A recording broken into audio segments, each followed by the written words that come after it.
Hello students, केम छो? मजा में? आशा रखूँ बधा मजा में जशो। तो क्लास 12 केमिस्ट्री गुजराती मीडियमना विद्यार्थीओ माटे प्रस्तुत छूँ हूँ एकम 6 तत्व अने तत्वना अलगन एटले अलगीकरण सिद्धांतों अने प्रक्रमों एटले धातु कर्म विधि। आ पाठना संपूर्ण जे थियरी है तो थियरीનું एक्सप्लेनेशन तो આપણે कम्प्लीट થઈ ગયું છે બાળકો। સ્વાધ્યાયના પ્રશ્નો અને તેના ઉકેલોની ચર્ચા ચાલતી હતી, જેમાં આપણે 6.15 સુધીના પ્રશ્નો જે છે સ્વાધ્યાયના, બરાબર, તેની આપણે પ્રશ્નો અને એના ઉકેલોની સમજૂતીની ચર્ચા કરી હતી।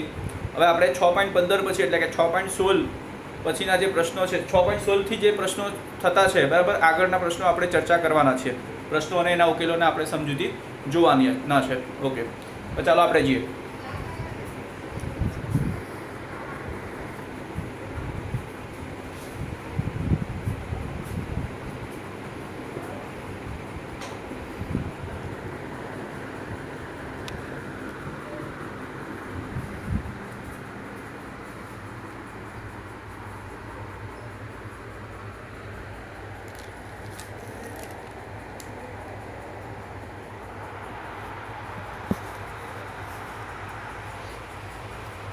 तो बाळको अहीं आपणे छठ्ठो एकम जे छे तत्वना अलगन अलगीकरणना सामान्य सिद्धांतों अने प्रक्रमों, बराबर, general principles and process of isolation of elements. तो अहीं आपणे 6.15 सुधी आपणे कम्प्लीट कर्युं हतुं। 6.15 बराबर ए कम्प्लीट कर्युं हतुं। हवे आपणे स्वाध्यायना प्रश्न जे छे 6.16 त्यांथी आपणे कन्टिन्यू करवाना छे। तो चालो जोईए 6.16 6.18 144।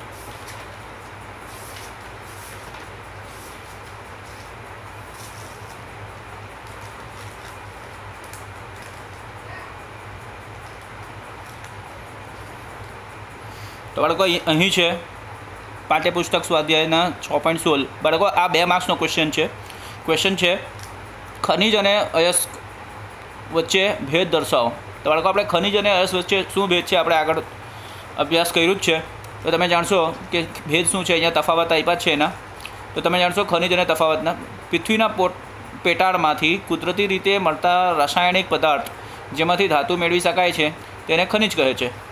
पछी अयस्क शुं छे? तो जे खनिजमांथी धातुनुं पृथक्करण अने निष्कर्षण सरलताथी तेमज आर्थिक रीते फायदाकारक होय तेवी रीते करी शकाय तेने शुं कहेवाय? तेने अयस्क कहे छे। बीजो तफावत, बधी ज खनिज अयस्क होती नथी, बराबर, पण अयस्क शुं छे? तो अयस्क माटे आपणे एम कही शकीए के बधा ज अयस्क खनिज तो होय ज छे। उदाहरण जोईए तो उदाहरणमां Al2O3XH2O, Al2 2SiO2 2H2O અને માટી, બરાબર। તો આ ખનિજોના ઉદાહરણ છે। અયસ્ક આમાં જોઈએ, અયસ્કમાં આ ધાતુનું ઉદાહરણમાં જોઈએ, અયસ્કમાં બોક્સાઇટ, બરાબર છે બાળકો, બોક્સાઇટ।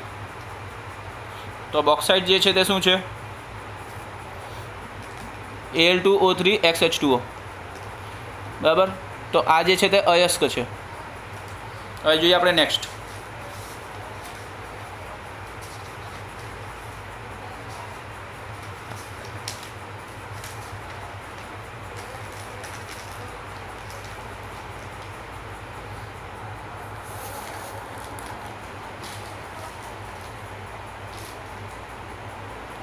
बाळको नेक्स्ट क्वेश्चन की बात આપણે કરીએ। नेक्स्ट क्वेश्चन की बात तो नेक्स्ट क्वेश्चन कयो છે? तो 6.17 बराबर 6.17 पाना नंबर 6.12 79।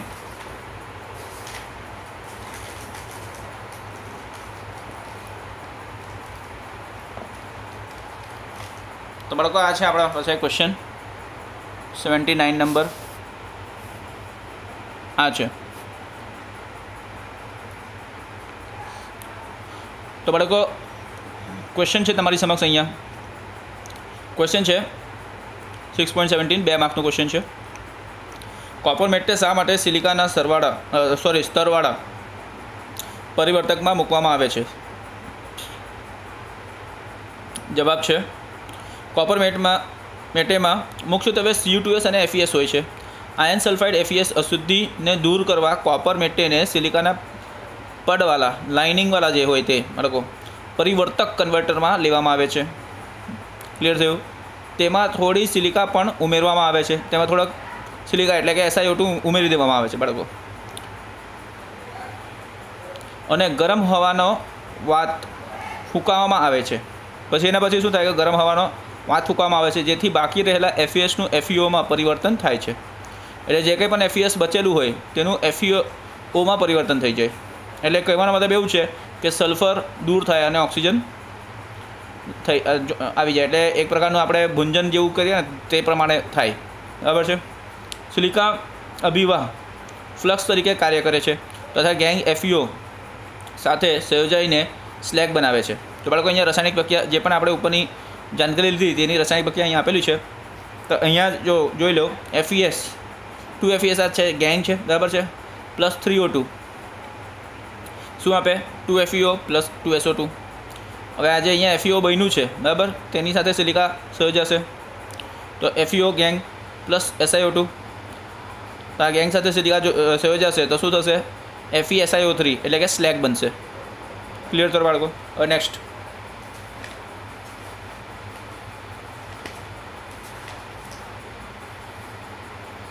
તો બાળકો નેક્સ્ટ ક્વેશ્ચન છે અહીં તમારી સમક્ષ.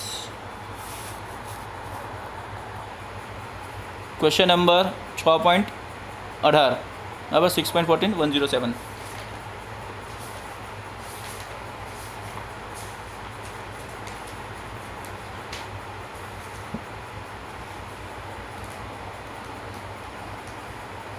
તો બાળકો તમારી પાસે આ પ્રશ્ન છે. આ પણ 2 માર્ક્સનો જ પ્રશ્ન છે બાળકો. અહીંયા જોઈ લો પાઠ્યપુસ્તક સ્વાધ્યાયના 6.18 બરાબર 2 ગુણ 2 માર્ક્સનો ક્વેશ્ચન છે. ક્વેશ્ચન જોઈ લો બાળકો. આ છે એલ્યુમિનિયમની ધાતુ કર્મવિધિમાં ક્રાયોલાઇટ શું ભાગ ભજવે છે? એલ્યુમિનિયમની ધાતુ કર્મવિધિમાં ક્રાયોલાઇટ શું ભાગ ભજવે છે બાળકો? તો આપણે જ્યારે થિયરી ભણતા હતા ત્યારે પણ ક્રાયોલાઇટની વાત આવેલું બરાબર છે. હોરહોલોઇડ પદ્ધતિની માટે મેં તમને વાત કરેલું. તો બાળકો અહીંયા જોઈ લો એલ્યુમિનિયમ ધાતુ મેળવવા માટે પીગાળેલ એલ્યુમિનિયમનું રિડક્શન વિદ્યુત વિભાજન દ્વારા કરવામાં આવે છે. ક્લિયર થયું બાળકો? એનું જે રિડક્શન છે તે કઈ રીતે થાય? તો વિદ્યુત વિભાજન પ્રક્રિયા દ્વારા થાય છે. શુદ્ધ એલ્યુમિનિયમનું ગલનબિંદુ ખૂબ જ ઊંચું એટલે કે લગભગ 2323 એટલે 2323 કેલ્વિન જેટલું હોય છે. એલ્યુમિનિયમની ધાતુ કર્મવિધિમાં શુદ્ધ કરેલા Al2O3 ને ક્રાયોલાઇટ Na3AlF6 અથવા તો ફ્લોરસ્પાર CaF2 સાથે મિશ્ર કરવામાં આવે છે, કારણ કે પહેલું તે મિશ્રણનું ગલનબિંદુ નીચું લાવે છે અને બીજું મિશ્રણની વાહકતામાં વધારો કરે છે. તો બાળકો અહીંયા આ જે છે તે Na3AlF6 આ બાળકો ક્રાયોલાઇટ છે. મેં તમને આગળ પણ બતાવેલું હતું વિડીયોમાં, યાદ હોય તો. જ્યારે હું એલ્યુમિનિયમના અયસ લખતો હતો ત્યારે 3 અયસ લખેલા મેં. તમારા ટેક્સ્ટબુકમાં 2 જ આપેલા છે પણ મેં 3 લખીને બતાવેલા તમને ક્રાયોલાઇટ. બરાબર છે. તો ક્રાયોલાઇટ જે છે તે આ ક્રાયોલાઇટનો ઉપયોગ શું છે? તો એ આ ફાયદો કરે. તો એ મિશ્રણનું ગલનબિંદુ નીચું કરે છે અને મિશ્રણની વાહકતામાં વધારો કરે છે. અને તમને ખબર છે કે રિડક્શન માટે વિદ્યુત વિભાજનનો પ્રયોગ થાય છે. બરાબર. વિદ્યુત વિભાજનનો પદ્ધતિનો ઉપયોગ થાય છે. શુદ્ધ એલ્યુમિનિયમનું ગલનબિંદુ ખૂબ જ ઊંચું હોય એટલે કે આની આસપાસ જેટલું હોય તો આપણે નીચું લાવે છે એમ ગલનબિંદુ. બરાબર છે. જેથી સહેલાઈથી કાર્ય થઈ જાય શુદ્ધિકરણનું. તો બાળકો હવે આપણે નેક્સ્ટ જોઈએ.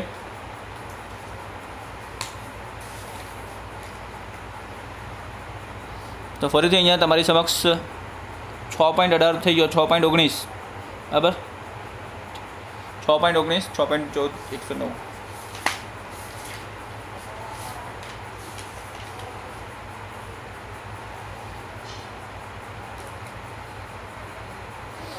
તો બાળકો આ છે ક્વેશ્ચન આપણી સામે પાઠ્યપુસ્તક સ્વાધ્યાયના 6.19 2 ગુણનો 2 માર્ક્સનો છે બાળકો.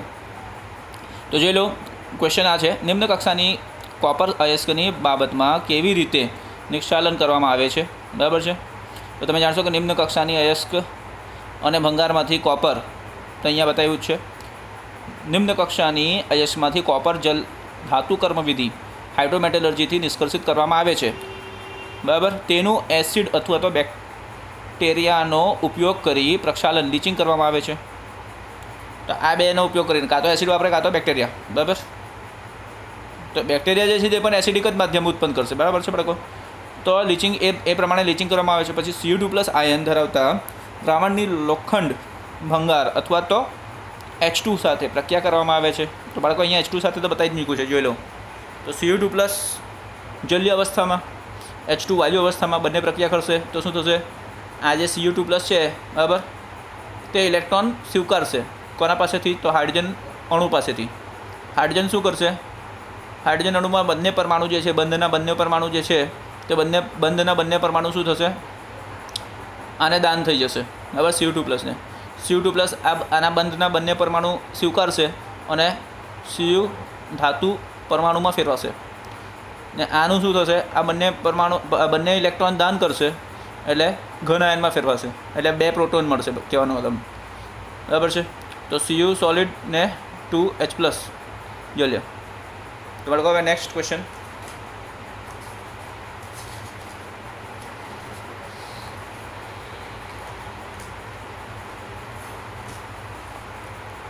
છ પોઈન્ટ 6.20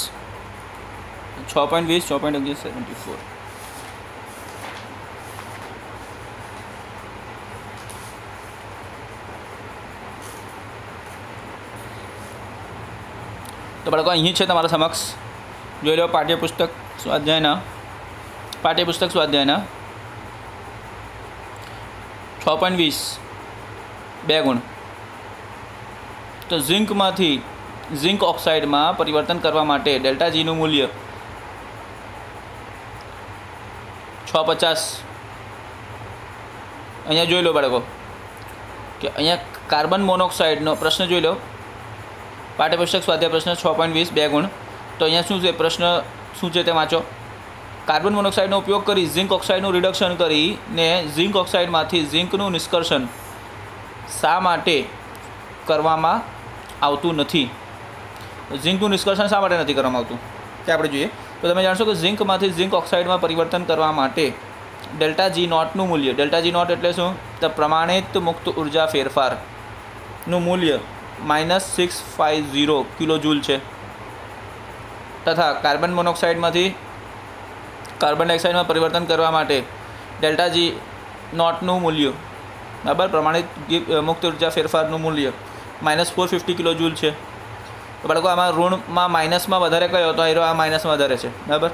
તેથી 2Zn + O2 આપણે 2ZnO એને અહીંયા લખેલી છે ડેલ્ટા જીની કિંમત -650 કિલોજૂલ. 2CO + O2 gives 2CO2 એની પણ અહીંયા લખેલી છે -450 કિલોજૂલ. ક્લિયર છે?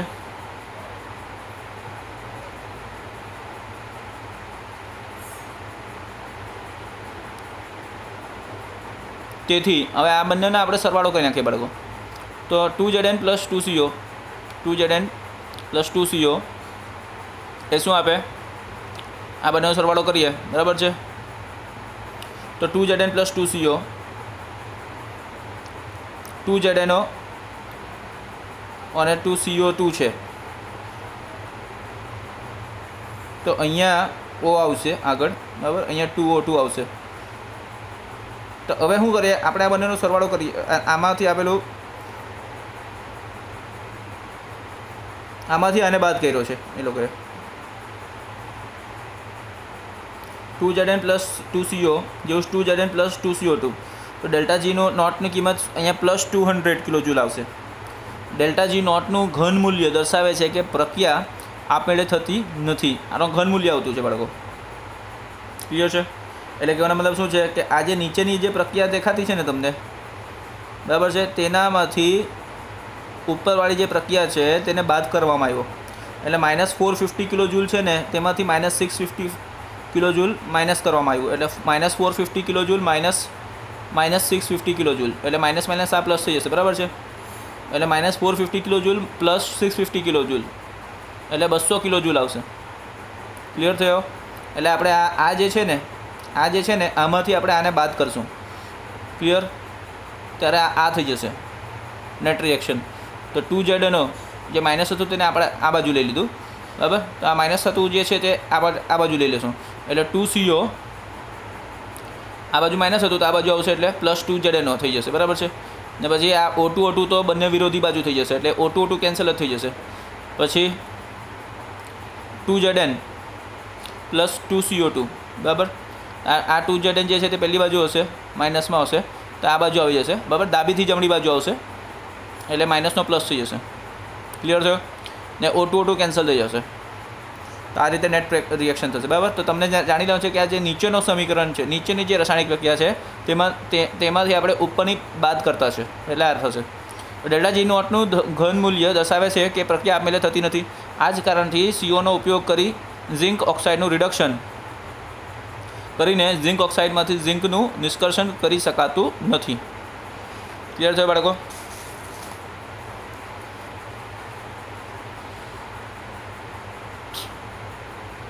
હવે આપણે નેક્સ્ટ ક્વેશ્ચન જોઈએ.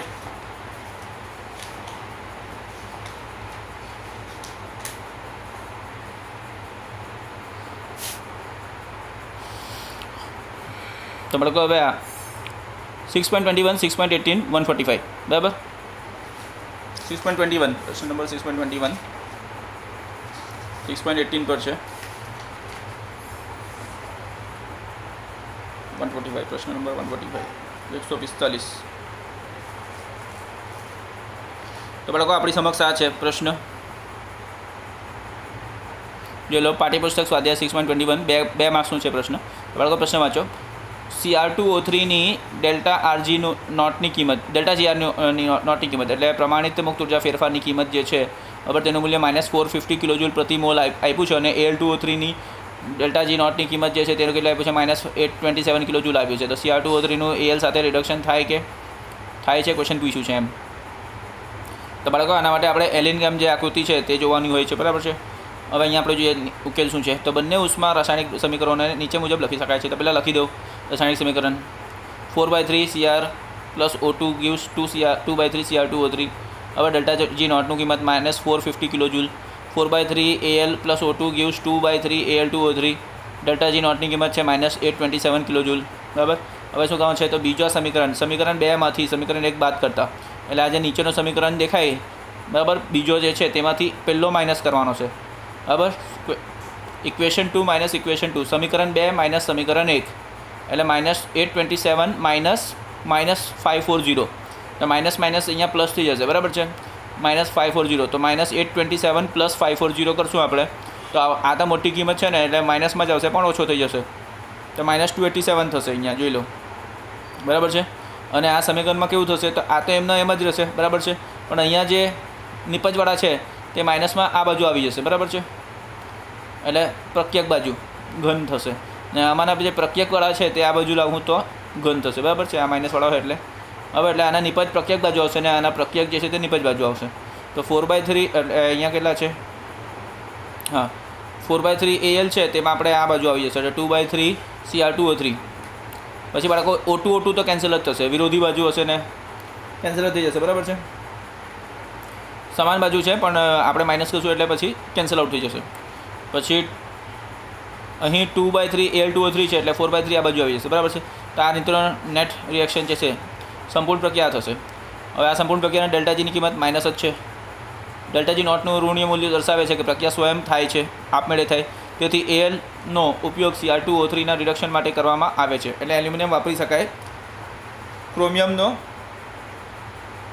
ક્રોમિયમ ઓક્સાઇડનું રિડક્શન ક્રોમિયમમાં કરવા માટે. હવે આપણે જોઈએ નેક્સ્ટ ક્વેશ્ચન.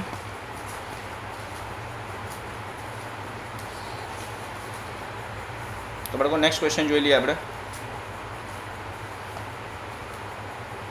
6.21 થઈ ગયું. 6.22 6.11 75 6.11 પાના નંબર 6.11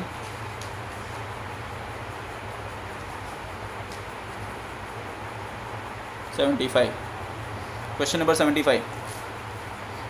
તો બાળકો જે સ્વાધ્યાયમાં પ્રશ્નો છે તે ઓર્ડરમાં જ હું તમને એક્સપ્લેન કરી રહ્યો છું બરાબર છે. પ્રશ્ન નંબર 75 છે બાળકો. પ્રશ્ન નંબર 75 જોઈ લો અહીં તમારી સમક્ષ છે. પાઠ્યપુસ્તક સ્વાધ્યાય 6.22 બે માર્ક્સનો ક્વેશ્ચન છે બાળકો. તો જો અહીંયા પ્રશ્ન શું આપ્યું છે ZNO માટે C અને CO કયો વધારે સારો રિડક્શન કરતા છે. તો બાળકો ઝિંક ઓક્સાઇડ માટે કાર્બન કે બરાબર તેમાંથી અને કાર્બન મોનોક્સાઇડમાંથી કયો વધારે સારો રિડક્શન કરતા છે તે પૂછ્યું છે. તો તમે જોઈ લો અહીંયા પ્રથમ પ્રક્રિયા ZnO+C gives Zn+CO જ્યારે તાપમાન 1120 કેલ્વિનથી વધુ હોય તો આ પ્રક્રિયા માટે ΔGR0 નું મૂલ્ય ખૂબ જ ઓછું થાય છે. બરાબર. પછી દ્વિતીય પ્રક્રિયા માટે આપણે જોઈએ તો ZnO+CO gives Zn+CO2 આમાં આપણે રિડક્શન તો કરતું જ છે, બરાબર છે ને. જ્યારે તાપમાન 1323 કેલ્વિનથી વધુ હોય તો આ પ્રક્રિયા માટે ΔG0 નું મૂલ્ય ખૂબ જ ઓછું થાય છે. બંનેમાં ખૂબ જ ઓછું થાય, પણ આપણે જોવાનું છે ઊંચા તાપમાને કોનું વધારે ઓછું થતું છે તે જોવાનું છે, બરાબર છે. પ્રથમ પ્રક્રિયા માટે ઓછા તાપમાને ΔG0 નું મૂલ્ય ઋણ થઈ જાય છે, તેથી આ પ્રક્રિયા શક્ય છે. એટલે ZnO માટે C સારું રિડક્શન કરતા છે, CO એ ZnO માટે સારું રિડક્શન કરતા નથી. તો બાળકો આપણે એ જોવાનું છે કે નીચા તાપમાન, આ બંનેમાં તાપમાન આપણે સરખામણી કરીએ તો નીચા તાપમાને પણ કાર્બન જે છે તે રિડક્શન કરી શકતું છે અને ΔG0 નું મૂલ્ય જે છે તે ઋણ થાય છે. ક્લિયર થયું બાળકો? તો પ્રથમ પ્રક્રિયા જે છે તે જે ઓછા તાપમાને થઈ જતું હોય, જે ઓછા તાપમાને ΔGની કિંમત ઋણ આપે, આ બંને પ્રથમ અને દ્વિતીય પ્રક્રિયામાં જે ઓછા તાપમાને જો ΔGની કિંમત મૂલ્ય ઋણ આપતું હોય ઓછા તાપમાને, તે વધારે સારો રિડક્શન કરતા કહેવાય. ક્લિયર થયો? તો આ જે પ્રથમ પ્રક્રિયા છે તે ΔGની કિંમત મૂલ્ય ઋણ આપે છે, બરાબર, ઓછા તાપમાને, સરખામણીમાં ઓછા તાપમાને, એટલે વધારે સારો રિડક્શન કરતા કહેવાય છે. કયો? તો કોક, કાર્બન. એટલે હીરો આવશે જવાબમાં. ચલો નેક્સ્ટ ક્વેશ્ચન. તો 6.23 ક્વેશ્ચન નંબર 6.23 6.18 146.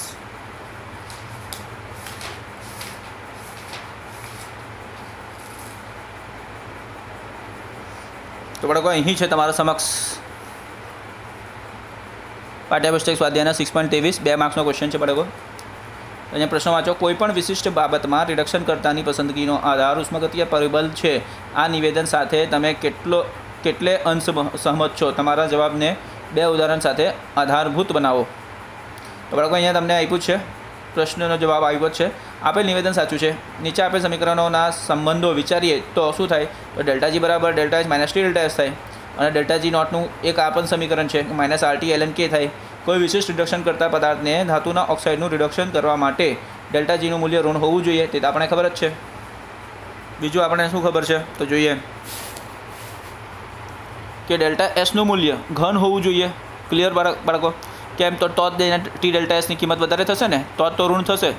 એલિનગામ આકૃતિમાં નીચે તરફ રહેલા ધાતુના ઓક્સાઇડનું રિડક્શન એ ઉપર તરફ રહેલી ધાતુ કે જે ઓક્સાઇડ બનાવવામાં સંકળાયેલ છે તેના દ્વારા શક્ય નથી, બરાબર. તે તો વસ્તુ આપણે ખબર જ છે બાળકો. ચલો તો હવે નેક્સ્ટ ક્વેશ્ચન.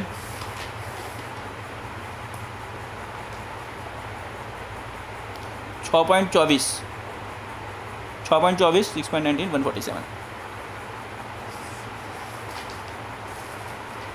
તો બાળકો હવે જોઈએ પાઠ્યપુસ્તક સ્વાધ્યાયના 6.24 2 માર્ક્સના ક્વેશ્ચન છે બાળકો, જોઈ લો. તો અહીં આપણે જોઈએ જે પદ્ધતિમાં આદ ઉપપેદાશ તરીકે ક્લોરીન મેળવવામાં આવતો હોય તે પ્રક્રમ પદ્ધતિનું નામ લખો. જો NaClના જલીય દ્રાવણનું વિદ્યુત વિભાજન કરવામાં આવે તો શું થશે?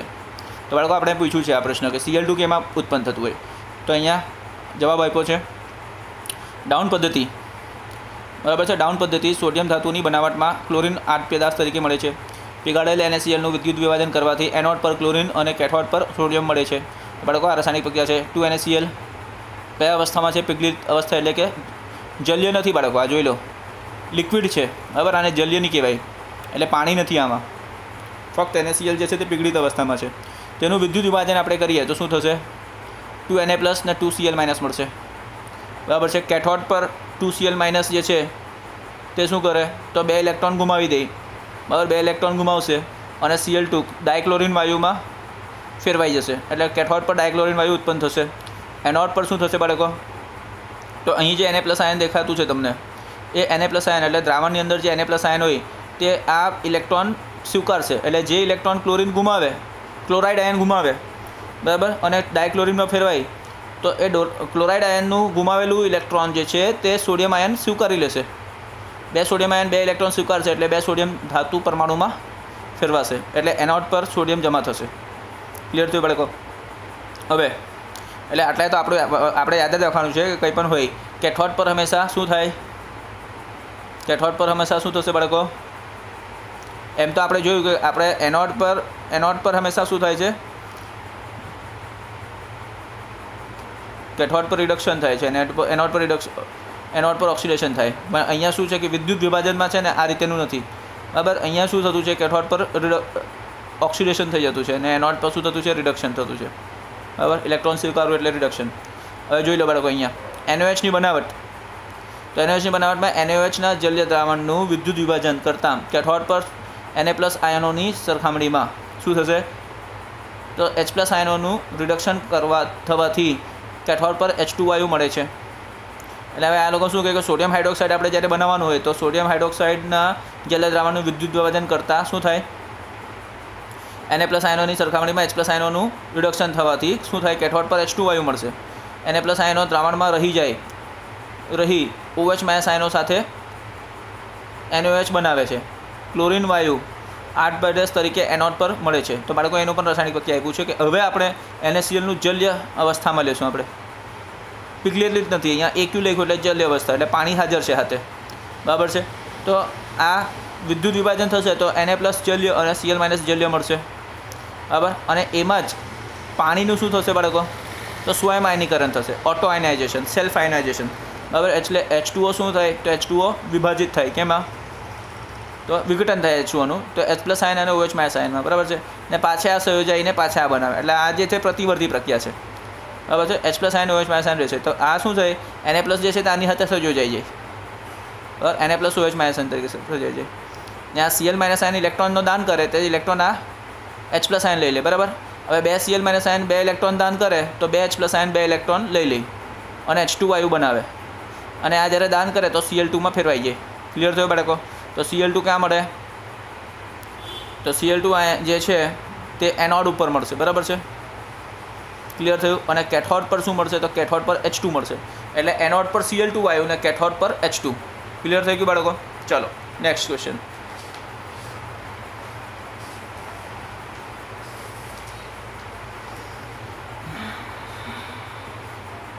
તો નેક્સ્ટ ક્વેશ્ચન પ્રમાણે હવે આપણે જોઈએ બાળકો. તો 6.23 આપણે અહીંયા કમ્પ્લીટ 6.24 કમ્પ્લીટ કર્યું છે. 6.25 બરાબર, 6.24 થઈ ગયું. 6.25 6.16 પર અને 108 6.25 6.14 પર છે.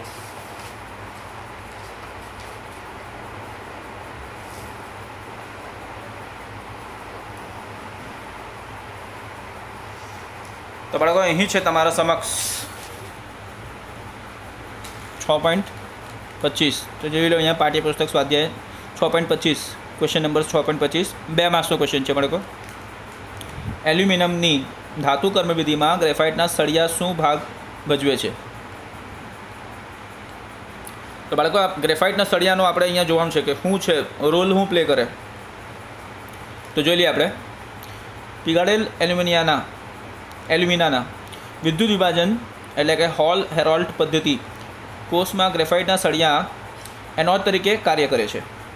એનોડ પર ઉત્પન્ન થતો ઓક્સિજન એનોડના કાર્બન સાથે પ્રક્રિયા કરે છે અને કાર્બન મોનોક્સાઇડ તેમજ કાર્બન ડાયોક્સાઇડ નીપજે છે. એટલે બાળકો CO અને CO2 બનશે, બરાબર છે? હવે CO અને CO2 બનશે તો શું થશે? જો આ પ્રમાણે દર 1 કિલોગ્રામ એલ્યુમિનિયમની નિપજ માટે 1 કિલોગ્રામ એલ્યુમિનિયમની નિપજ બનાવવાનું હોય તો 1 કિલોગ્રામ એલ્યુમિનિયમની નિપજ માટે આશરે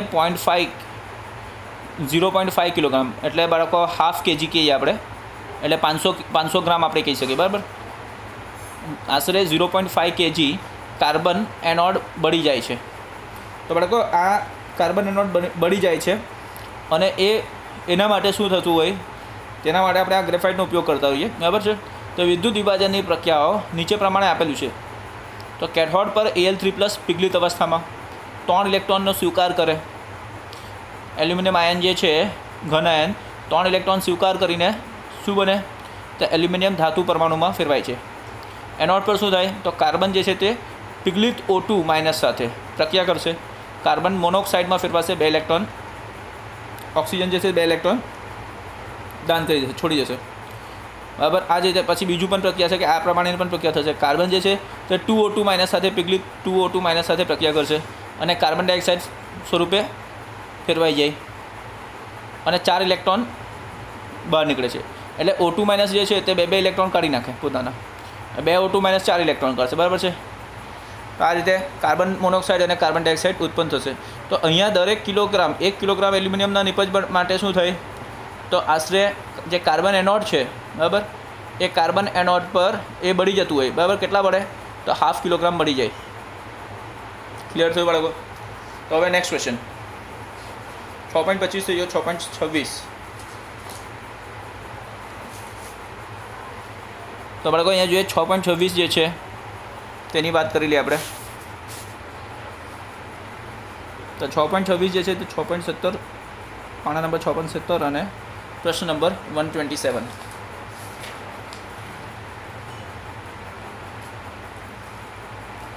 તો બાળકો અહીં છે તમારા સમક્ષ પાઠ્યપુસ્તક સ્વાધ્યાયના 6.26 ક્વેશ્ચન નંબર 3 માર્ક્સનો ક્વેશ્ચન છે બાળકો. તો હવે તમે જાણો કે નીચેની પદ્ધતિઓ વડે ધાતુઓના શુદ્ધિકરણના સિદ્ધાંતો રૂપરેખા આપો. ઝોન શુદ્ધિકરણ રિફાઇનિંગ, વિદ્યુત વિભાજ્ય શુદ્ધિકરણ, બાષ્પકલા શુદ્ધિકરણ. તો બાળકો આ બધું આપણે જોઈ જ ગયા છે, આપણે જોઈ લઈએ હવે શું છે. ઝોન શુદ્ધિકરણ એટલે રિફાઇનિંગમાં શું થાય, તો આ પદ્ધતિ એ સિદ્ધાંત પર આધારિત છે કે અશુદ્ધિઓ ધાતુના ઘન સ્વરૂપને બદલે પીગળેલા મેલ્ટ સ્વરૂપમાં વધુ દ્રાવ્ય હોય છે. આપણે પહેલું જોઈ ગયા હતા, બરાબર છે ને. ઝોન શુદ્ધિકરણની વાત કરીએ તો તમને આકૃતિ બતાવી દઉં. આના વિશે આપણે જોઈ જ ગયા હતા કે પીગળિત અવસ્થામાં વધારે દ્રાવ્ય થાય. ક્લિયર છે? હવે જોઈ લો વિદ્યુત વિભાજ્ય અને શુદ્ધિકરણ. આ પદ્ધતિનો ઉપયોગ ઓછી ક્રિયાશીલ ધાતુઓ માટે કરવામાં આવે છે જેમાં અશુદ્ધ ધાતુ એનોડ તરીકે વર્તે છે. આ જ ધાતુની શુદ્ધ નાની પટ્ટીને કેથોડ તરીકે વાપરવામાં પણ આવે છે. તેમને તે જ ધાતુના દ્રવ્યસાર ધરાવતા વિદ્યુત વિભાજ્ય પાત્રમાં મૂકવામાં આવે છે. વિદ્યુત પ્રવાહ પસાર કરતાં એનોડ પરની ધાતુ પીગળે છે અને કેથોડ પર શું થાય, તો શુદ્ધ ધાતુ જમા થાય. તો કઈ રીતે અહીંયા જોઈ લો રાસાયણિક પ્રક્રિયા છે બાળકો. એમ ધાતુ ઇલેક્ટ્રોનનો દાન કરે એટલે ધાતુનો ઘન આયન મળે, બરાબર છે. Mn plus જલ્ય. કેથોડ પર શું થાય, ઇલેક્ટ્રોન સ્વીકારે એટલે રિડક્શન થશે. એનોડ પર ઓક્સિડેશન, કેથોડ પર રિડક્શન, બરાબર. n નંબરના ઇલેક્ટ્રોન સ્વીકારશે